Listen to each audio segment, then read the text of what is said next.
Tennis விளாட்றான்.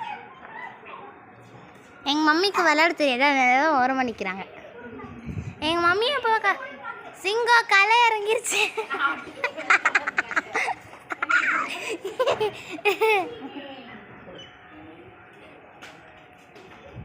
ஓ வா.